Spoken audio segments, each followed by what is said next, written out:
د سرو لښکرو ظلمونه او ستمونه. سرو لښکرو له راتګ سره سم بېدریغه زور زیاتی ظلمونه او وحشتونه پیل کړل او پر افغان خاوره یو ځل بیا د وینو سیلابونه جاري شول. دا ورځ د هیواد په تاریخ کې د بېساري بدبختیو او ناخوالو پیلامه ده. د شوروي یرغل پر افغانستان د جګړې د اوربلولو پیل شو چې 4 لسیزې دا بې اثري ولس پکې وسوځېد او هر څه له لاسه ورکړل. په هیواد کې د شوروي ظلمونو هر اړخیزه بڼه درلوده، له انساني تلفاتو نیولې بیا تر ټولنیزو، سیاسي، فرهنګي، اقتصادي او هر اړخیز زیانونه د شوروي د فزیکي او معنوي تیري زیږنده دي.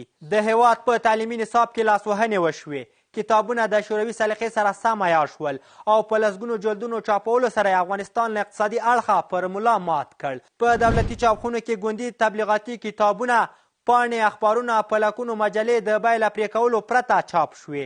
شوروي ژبې رسمي تدریسي ځای ونیو او د شوروي کلتور عامولو په خاطر ځای ځای د شوروي دوستۍ خونې جوړې شوې. له سیاسي اړخه تر ټولو لومړی یو ګوندیز سیستم حاکم و. دولت په ټوله معنا سوسیالیستي دیکتاتوري او د مذهب او ملت پر ضد و. هیڅ راز د رای او بیان ازادۍ شتون نه درلود. هیواد په زندان اوښتی و. له اقتصادي اړخه نظام اصلا د کمونیستي ایدیالوژۍ پر بنسټ رامنځته شوی و. شخصي ملکیتونه له ګواښ سره مخ وو. په افغانانو یو ځانګړی اقتصادي نظام له خپلو ټولو بدیو سره وتاپه. د خلکو ځمکې پر خلکو وویشلې او پر خپلو کې پر جنګ اخته کړل. ټولنیزه شیمه هغه وخت له منځه ولاړه چې د خلکو دیني او ملي ارزښتونه وګواښل شول.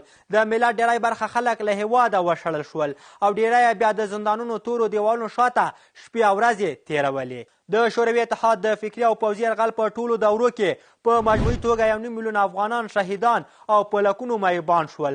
دغه بدمرغه یرغل په لکونو ښځې، کونډې او ماشومان یتیمان کړل.